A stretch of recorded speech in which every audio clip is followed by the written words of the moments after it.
Hello, ladies and gentlemen, and welcome to the In Off the Post podcast.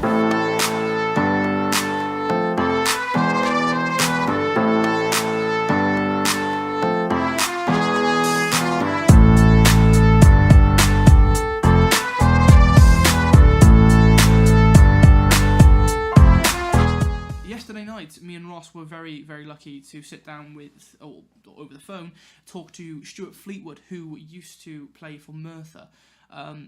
If you haven't seen in the news, there's been a lot of problems. They're a bit of a club in crisis at the moment. 80% of their first team squad were, resigned or just left. Some offered to play for free. But we've got the full interview, and we're going to play that now for you. I am joined on the phone now with Stuart Fleetwood. Stuart, thank you very much for joining us. No problem. Obviously there's been a lot of rumours going around about, Merthyr. So what's the current situation as you understand it? Well, basically, the only way I can obviously tell it is from, obviously the players' point of view and what we've been told. So, obviously, at the start of last week, there was obviously a couple of high-profile resignations, within the board and stuff like that. And, obviously, a few rumours started to fly around. And then on Thursday, the club sort of, rang the players and told the players that there wouldn't be any training session on the Thursday night, and that some of us were not surplus or requirements anymore, but they literally just didn't have the money to pay us, until further notice. So it was very out the blue.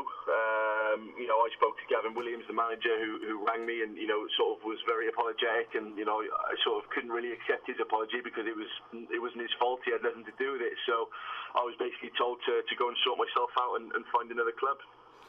Yeah, the club said that some of the players offered to play for free, but they declined that offer. Do you know who that might have been? Yeah, well, I was one of them. I said to Gavin at the time, I said, I'll happily come and play Saturday for free, if it gives the club a chance of obviously getting a fixture on and, keeping the club sort of afloat for another week, if that was the case. And he basically said to me that it was already agreed that a youth team will go down to the game because they don't want to be unfair to the players because there'll be no travel. Obviously, we'd have to drive ourselves. And they didn't want to give any of the players false hope that they might be staying. Or any of the fans, it's sort of an idea that the players might be staying when they wouldn't be. Obviously, at this level, being non-contract, it's obviously with the time of year, obviously being Christmas as well, for some of the players, it's a big majority of their income. So he wanted to try and give the players the opportunity to look for other clubs and get themselves sorted if they possibly could. And obviously, although it was a good gesture from a lot of the players to say they'd play, the club felt it would be too difficult to have everybody involved, obviously realising that they weren't getting paid. Can you see where they're coming from? Yeah, I can, and I think it was a goodwill gesture from the players, and a lot of us said that we would play. I think the majority said they would play, but the club had a firm stance on it and said this is exactly what's going to happen. We're going to be sending a youth team down. People need to be aware of what's happening at the club, and we just don't feel it right as a club to put you players in that position of having to play for free and spending your own money to get to the game and not being able to have an opportunity to go and find something else. Mm-hmm. So how was your time at Merthyr? Are you disappointed with the way that it had to end? Yeah, I'm gutted because obviously I went there with a lot of hope start of the season. The club seemed very well run from the outside looking in, and obviously even when I was there, there's never been any issue with wages and stuff like that, and even there's been for games that I've had to drive to, I've been given expenses without having to ask, and little things like that. Everything is run properly, and or so it seemed. On the player side of it, there's literally no complaints. We always knew that being a non-contract, obviously, player, that these things can happen, and there are many issues. But like I said, up until this week, there was literally nothing, that sort of sparked any rumour that they would go so drastically and change. So I'm gutted the way it left because I never really got to say goodbye to everyone properly. We managed to have a little bit of a lads' day out last weekend because we didn't have a game because we were out of the cup. So that was actually quite an apt situation, obviously, with what happened, obviously, the following week. So we managed to have a bit of a social together. But, yeah, I'm more gutted that, obviously, I didn't get to say goodbye to some people, and it sort of ended quite abruptly. Mm-hmm. But it surprised you? Yeah, definitely. Obviously, we heard the rumours, and obviously, but you never think it's just going to end as quickly. You know, Gavin rang me, Thursday morning and sort of told me, basically that's it. The time's come to an end. They couldn't afford to pay my wages, and I need to go and sort myself out. To look after my family and myself financially more than anything. And he couldn't guarantee me when I'd be paid again and stuff like that. So yeah, big surprise. It was hard, and luckily, obviously, I managed to get something sorted pretty quickly myself. But I know other players are now in the position where they're not sure, where their next paycheck's coming from. So I'm gutted in that way, and I feel sorry for a lot of people involved in that. Mm-hmm. So hopefully there'll be quite a few Merthyr fans listening to this now. What would your message to them be? I just feel really sorry for him. Obviously, I know the situation that happened. Obviously, I think it's like 10 years ago now. Obviously, when the club ended up going into liquidation, and I know there's already been a Just Giving page set up by a fan group, and I think it's exceeded sort of nearly £10,000 already to clear a tax bill. Have you thought about contributing to that yourself? I have already. I think a number of the players have contributed, myself included, and we've actually, this is obviously it's not between us now, but we've actually got obviously our fines kitty, and we've all agreed that we're going to put that into it. It's a couple of £100, so we're actually going to put that into the page as well, and contribute that way. And I think that just shows the level of commitment that the players actually had. Towards the club. There's a lot of local boys there, but even players like myself who have only been there, since July. We still feel that bond with the fans, that we don't want to let them down, even though the club has let everybody down, if you understand what I mean. So, we've actually all going to contribute to that as well. Mm-hmm. Obviously, now you've moved on to pastures new. You've announced that you're signing for Redditch United due to international clearance. Obviously, what made you want to go there? Basically, I ended up signing for Merthyr in the first place because I wanted to be closer to my family. I'm still in Gloucester, so I didn't want to be driving around, every night of the week and spending time away from my family. So I was looking for clubs that were closer to me, obviously, and I still want to be competitive. So obviously, being in the same league, we actually played them, obviously a couple of weeks ago. Obviously know who Darren Byfield is, and I speak to him, obviously after games and stuff like that, and I like the way they played football, and I literally just put in a call and said, this is the situation I'm in at the moment. Would there be anything you'd like to do? And he literally, fair play to him, said 100%. I'll get you in. Let's get it done. So it was literally a matter of 24 hours, and it was done. So I was very lucky in that state, in that phone call that I made it at that time, and Darren was great and said, yeah, we'll get it sorted, and it was done. So obviously we're just waiting for the clearance now. But I'd urge any of the other players, if they're obviously not sure about what they're going to do, to try and make some calls and see what else is about, because I just think there's a lot of uncertainty about what's going on at the club at the moment. Mm-hmm. And obviously you've got your coaching role over at Cheltenham. Do you see a player coaching role in the future? Yeah, I think so. Like, this is my first sort of year of getting into coaching properly. I've done my UEFA obviously qualifications last season, and Cheltenham's a great fit for me.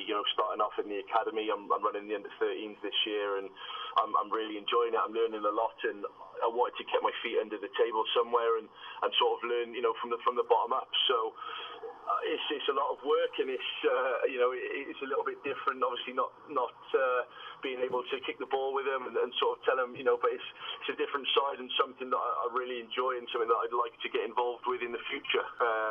I do want to play as long as I possibly can. I'm still only 31, so I'm hoping I've got a few more years left in me. Obviously, if I look after myself like I do, and just see where it goes. But it's nice to have, just stay in football if I possibly can. Brilliant. Thank you very much for joining me today, and wish you all the best. Thank you. Cheers, guys. So yeah, just to throw a bit of context into the situation, if you're not fully aware of what's been happening in the Merthyr Town camp, So in the space of the last week now, basically, it's been an ongoing story. Last Tuesday, Merthyr Town Vice Chair Anthony Hughes stood down as Vice Chair and as a board member. Obviously, if you don't know, Merthyr Town are a club that's run by the fans. I mean, if you Owned go by the supporters club. yeah, exactly. And if you go on their website, you can invest £10 a year, and you can label yourself as an owner of the club, which is a great thing to do if you're It's a good football scheme. club. Yeah, It worked to Real Oviedo. And they take signs and stuff to games that say I own my club and stuff like that, and I think there's a great sense of community there. Definitely. But the following day, more board members resigned.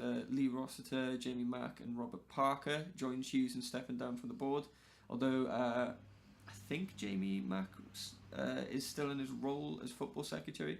Anyway, on the Friday, a couple of days later, manager and former Wales international Gavin Williams releases a statement saying that 80% of the players have had to leave, like Bev said, but he is still in discussion with some of the players about staying, and that he's confident that he will be able to field a competitive team against...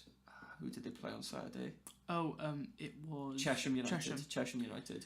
Anyway, later that day, in fact, the Merthyr Town board issued another statement saying, with regret due to current financial situation at the club, the board have had to look at making significant savings both on and off the pitch. So, as you may have gathered from the interview, Stuart managed to clarify what that meant. You can see where they're coming from, basically, the club, because they didn't want to guarantee, or they didn't want players to play for free, because they know that they have expenditures, they need to get paid, so they'd rather them go off and try and find their own deals as soon as possible, because obviously it was coming up to Christmas and stuff like that. And as Stuart said in the interview, and by the way, thank you very much to Stuart if you're listening, it was a fantastic interview. He offered to play for free, as did several other players, but Gavin Williams, the manager, said that he didn't want to, give players a false sense of hope that they were staying. Exactly.